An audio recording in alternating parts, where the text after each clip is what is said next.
The storm raged all night, and the pirate ship Scarlet Scourge struggled to endure in the tempest.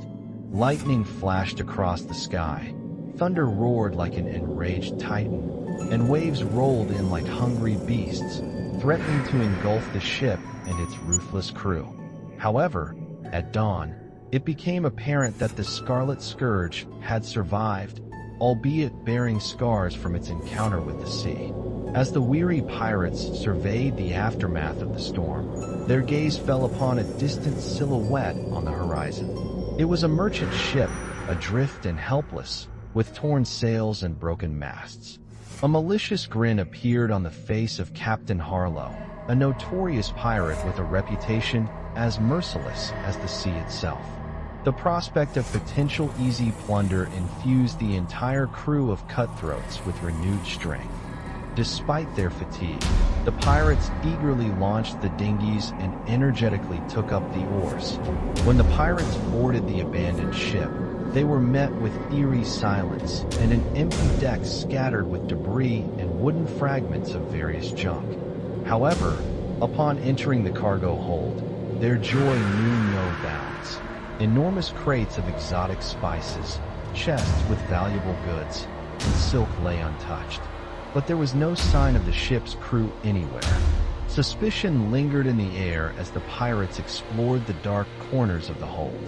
In one dimly lit cabin, they stumbled upon a collection of elaborately adorned chests.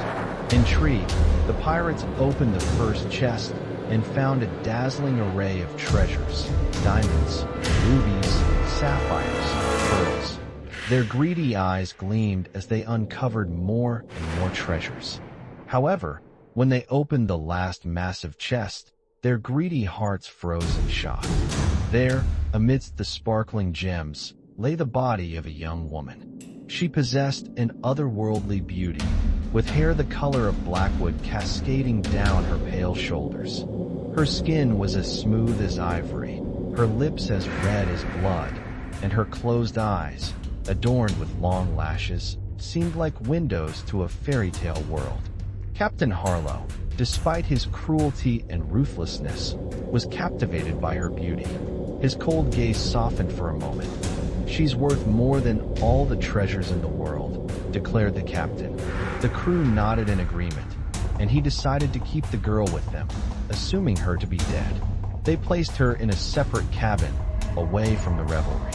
As the sun set, casting the sea in a crimson glow, the pirates celebrated their newly acquired wealth, forgetting about the mysterious lifeless passenger. With the onset of night, the drunken marauders dispersed to their corners, some falling asleep inebriated on the deck. The captain, taking a partially consumed bottle of rum with him, descended into his cabin. Seated in a chair near his cluttered table, filled with various papers and navigation charts, he wearily closed his eyes.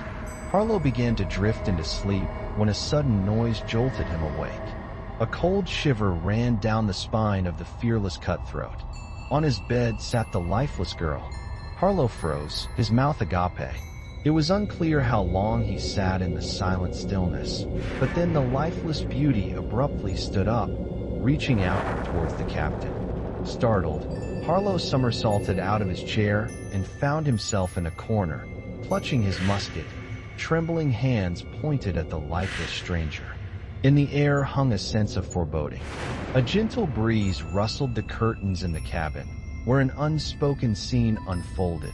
The maiden in the middle of the cabin and the frightened captain in the corner with a loaded musket. The girl stood, unafraid of the weapon, smiling her beautiful yet unsettling smile. There was something horrifying and simultaneously captivating about her face. Her emerald green eyes, like precious stones, met his gaze. With a soft, melodic voice, she whispered, "Who are you? Where am I?" The pirate, struck dumb with amazement, couldn't utter a single word. Several minutes passed, or perhaps even more. The passage of time dissolved for Harlow. It ceased to exist. It's uncertain how long it would have continued. But then the revived stranger made a sudden movement forward, and a gunshot rang out. The entire cabin was filled with smoke, and the scent of burnt gunpowder permeated the space. The gunshot was heard. The sounds of about a dozen running footsteps followed. When the cabin door swung open, the astonished pirates were greeted with an unusual sight.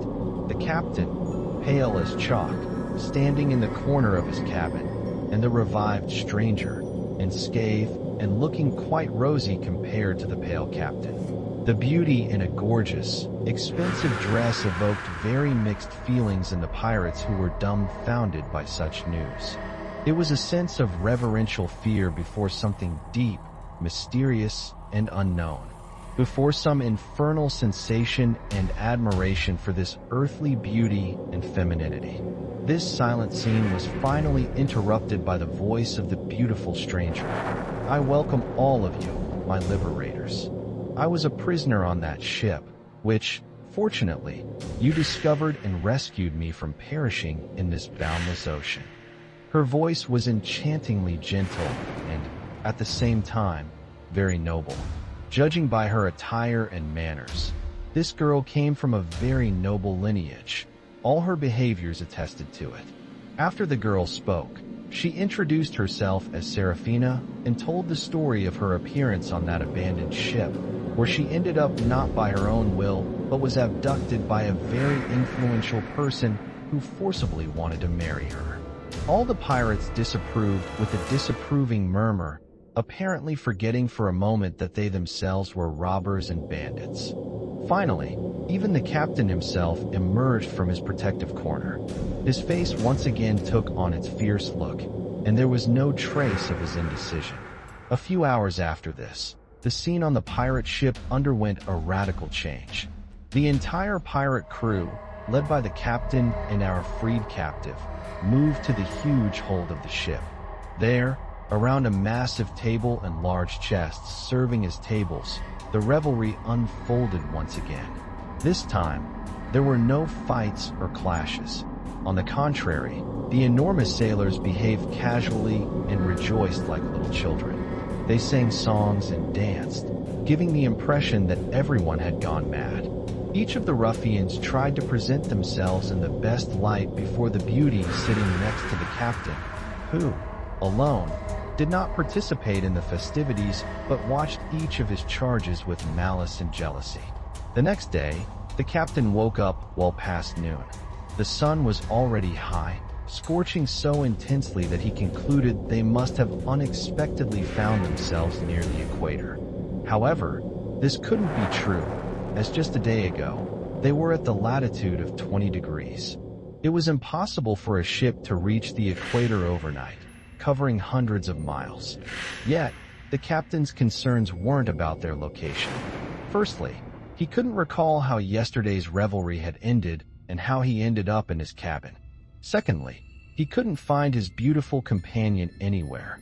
It might have been presumptuous and premature to consider her his own, but Harlow believed that as a captain, he deserved the best, and he had earned it through strength, agility, and cunning, shedding both his own blood and others to become who he was now. He had killed scores of men. This beauty would be his, he had decided, and woe betide anyone who stood in his way. However, as time passed, he couldn't find his beauty anywhere. She was nowhere to be found. A dozen sailors from his pirate crew were also missing from the deck. The remaining crew searched the entire ship repeatedly, but there were no results. Harlow began to suspect that something terrible had happened, and perhaps his failed lover had been killed and thrown overboard by drunken pirates fighting over her. He interrogated the entire crew, but no one, including himself, remembered anything. Harlow was infuriated. He didn't know what to do, didn't trust anyone, and suspected that the pirates had conspired against him. His mind feverishly contemplated ways to navigate this situation. Understanding that something devilish was afoot, he decided to return to his cabin and prepare for a fight if the mutineers decided to overthrow him. He had about a dozen people on his side, those he could trust, including his assistant, the bosun, Old Jack. He had sailed the seas with Jack for over a decade, so he trusted him the most. As for the rest, each owed Harlow their lives, whether he had saved them from the gallows, bought them from slave traders, or spared their lives in a bandit skirmish. Giving orders to the entire crew and stationing reliable sailors outside the cabin, the captain secluded himself in his quarters, preparing for a potential storm. Time flew by, and evening arrived. Unnoticed by himself, Harlow fell asleep in his chair. He had a dream. He rarely dreamt, and this dream felt so vivid, as if it were happening in reality. Serafina, the beautiful woman, and he were in bed making love. Everything was so real that Harlow could smell her, feel the smoothness of her satin skin, immerse himself in the thick strands of her silky hair. He was in a state of bliss, feeling so good, a sensation he could hardly remember, enveloped in a dense, sweet fog. He didn't want to wake up. He only wished for it to last for eternity, completely dissolving into the ecstasy of love. And at the very peak of ecstasy, just as he was about to soar into the pinnacle of amorous euphoria, he suddenly woke up.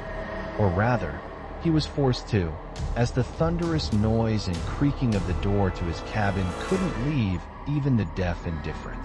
Beyond the door, horrifying screams, curses, and gunfire resounded. Harlow jumped to his feet, grabbing his saber from its sheath, holding a pistol in one hand, another at his belt, ready for action. The captain rushed to the cabin door. It wobbled but held. He heard Jack shouting, and he was ready to fling the door open and rush to his old friend's aid when suddenly, behind the door, a terrifying roar echoed. It was a roar, the growl of some beast, something no human could produce. Harlow, a man who had seen it all, hesitated for a moment, and then he heard Jack's cry, a deathly scream, the final cry of his friend. Forgetting about the danger, the captain tore the door open and leaped into the dark expanse of the hold. Nothing was visible, only the smell of gunpowder and blood, fiery flashes here and there, and the cries of his dying sailors as they were attacked by shadowy enemies. Something incomprehensible was happening. Dark figures, only remotely resembling humans, flickered before Harlow's bewildered eyes. He fired a few shots at them, but all missed. The shadows moved very quickly. Then he drew his saber and swung it right, and left at the elusive enemy. It was all futile. He couldn't do anything against these shadows. In the corner, he saw Jack lying, and a sailor leaning over him doing something unimaginable. He was biting the old man's neck and emitting a horrible growl. Overwhelmed by rage, Harlow's reason was clouded, and with a few leaps, he found himself next to this lover of human flesh.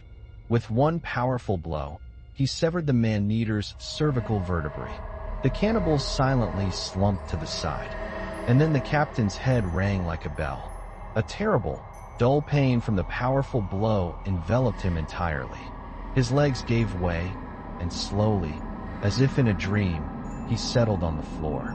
The last thing Harlow saw before his fading gaze was Serafina's face, twisted with fury and smeared with blood. Time stood still. When Harlow opened his eyes, he found himself in the dark hold, where he and about a dozen surviving pirates from his crew lay. His head and body still ached, but the pain was now bearable, and the captain attempted to stand. To his surprise, he wasn't bound, and neither were any members of his crew. Soon, his eyes adjusted to the darkness, and Harlow began to distinguish faces, recognizing his sailors. Everyone was alive and relatively well. Their wounds were minor, and someone had already taken the trouble to clean and bandage the injured. Harlow looked around and began questioning his people about the events of the previous day. According to the sailors, the following picture emerged. Late in the evening, after sunset, Serafina and a dozen missing pirates appeared on the deck from somewhere unknown. They looked very strange and behaved unusually. Their sudden appearance shocked everyone, and before someone could send for the captain to interrogate them thoroughly, it was already too late. The newcomers, appearing out of nowhere, scattered on the deck, and then simultaneously attacked the sailors. A brawl ensued. Some managed to grab weapons, others barricaded themselves, but mostly all resistance was quickly broken. The attackers moved and fought like wild beasts. It was challenging to hit them, and even a gunshot couldn't kill them. The most frightening part was that Serafina was leading all of this, and she killed with such ease that no pirate could boast of.